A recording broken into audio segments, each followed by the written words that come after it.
രോഹിത് ശർമ്മയുടെ പടിയിറക്കത്തോടെ 2020 ഫോർമാറ്റിൽ തുടക്കം മുതൽ ആക്രമിച്ച് കളിക്കുന്ന ഒരു ഓപ്പണറെ ഇന്ത്യക്ക് ആവശ്യമുണ്ടായിരുന്നു.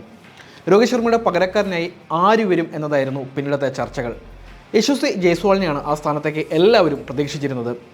ഒരു പരിധിവരെ ജയ്സ്വാളിന് അത് സാധിച്ചതുമാണ്.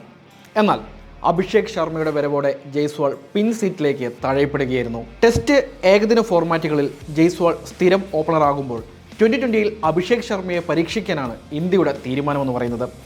ഏഷ്യ കപ്പിലെ അഭിഷേകിൻ്റെ പ്രകടനം ആ തീരുമാനത്തെ അരക്കെട്ടുറപ്പിക്കുകയാണ്. സൂപ്പർ ഫോറിൽ പാകിസ്ഥാനെതിരായ അഭിഷേകിൻ്റെ ഇന്നിങ്സിനെ ഒറ്റവാക്കിൽ വിശേഷിപ്പിച്ചാൽ സ്ഫോടനാത്മകം എന്ന് പറയേണ്ടി വരും.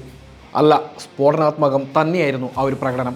172 റൺസ് വിജയലക്ഷ്യത്തിലേക്ക് ബാറ്റിംഗ് ആരംഭിച്ച ഇന്ത്യയെ ആദ്യ പന്തിൽ തന്നെ അഭിഷേക് കൂളാക്കുകയായിരുന്നു. നയം വ്യക്തമാക്കുന്ന കിടിലൻ പ്രകടനം. ഷഹീൻ ഷാ അഫ്രിദിയുടെ പേസിനെ അതേ വേഗത്തിൽ സിക്സർ പറത്തി അഭിഷേക് ആദ്യ സൂചന നൽകി.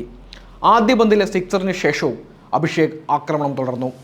പൊരുതാവുന്ന സ്കോറെന്ന് കരുതി ബൗളിംഗ് ആരംഭിച്ച പാകിസ്ഥാൻ നിരാലംബരായി നിൽക്കുന്ന കാഴ്ചയാണ് പിന്നീട് നമ്മൾ കണ്ടത്.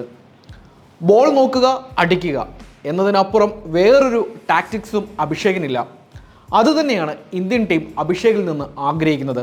ആക്രമിച്ച് കളിക്കാൻ തനിക്ക് ലൈസൻസ് ലഭിച്ചിട്ടുണ്ടെന്നാണ് മത്സരശേഷം അഭിഷേക് തന്നെ വെളിപ്പെടുത്തിയത്. 39 പന്തിൽ 6 ഫോറും 5 സിക്സും സഹിതം 189.74 സ്ട്രൈക്ക് റേറ്റിൽ 74 റൺസ് നേടി അഭിഷേക് പുറത്താകുമ്പോൾ ഇന്ത്യ വിജയം ഉറപ്പിച്ചിരുന്നു. ഗിൽ 28 പന്തിൽ 8 ഫോറുകൾ സഹിതം 47 റൺസും കണ്ടെത്തി. ഇരുവരും ചേർന്ന് ഒന്നാം വിക്കറ്റിൽ 105 റൺസാണ് കണ്ടെത്തിയത്. ഈ ഏഷ്യ കപ്പിലെ ഏറ്റവും മികച്ച ഓപ്പണിംഗ് കൂട്ടുകെട്ട് സ്കോറായും ഇത് മാറുകയും ചെയ്തു. 24 പന്തിലാണ് അഭിഷേക് അർദ്ധ സെഞ്ചുറിയിലേക്ക് എത്തിയത്. പാകിസ്ഥാനെതിരെ ഒരു ഇന്ത്യൻ താരം നേടുന്ന അതിവേഗ അർദ്ധ സെഞ്ചുറിയായിട്ട് താരത്തിൻ്റെ പ്രകടനം മാറുകയും ചെയ്തു. 2012-ൽ 25 പന്തിൽ അർദ്ധ സെഞ്ചുറി അടിച്ച യുവരാജ് സിംഗിൻ്റെ റെക്കോർഡാണ് അഭിഷേക് സ്വന്തം പേരിൽ മാറ്റിയിരിക്കുന്നത്. കളിയിലെ താരവും ഇന്ത്യയുടെ ടോപ്പ് സ്കോററും അഭിഷേക് തന്നെ.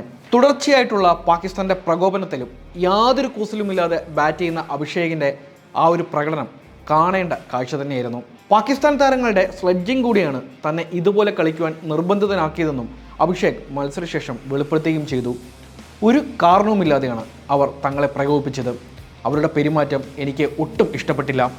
അതുകൊണ്ടാണ് ഞാൻ അവരെ ആക്രമിച്ച് കളിച്ചത്. ടീമിന് വേണ്ടി എല്ലാം നൽകാൻ ഞാൻ തയ്യാറായിരുന്നു. മത്സരശേഷം അഭിഷേക് പറഞ്ഞ വാക്കുകൾ ഇങ്ങനെയായിരുന്നു. ഏഷ്യ കപ്പിൽ റൺ വേട്ടക്കാരിൽ ഒന്നാമതാണ് അഭിഷേക്. 4 ഇന്നിങ്സുകളിൽ നിന്ന് 43.25 ശരാശരിയും 208.43 സ്ട്രൈക്ക് റേറ്റുമുള്ള അഭിഷേക് ഇതുവരെ 17 ഫോറും 12 സിക്സറുമാണ് അടിച്ചുകൂട്ടിയിരിക്കുന്നത്.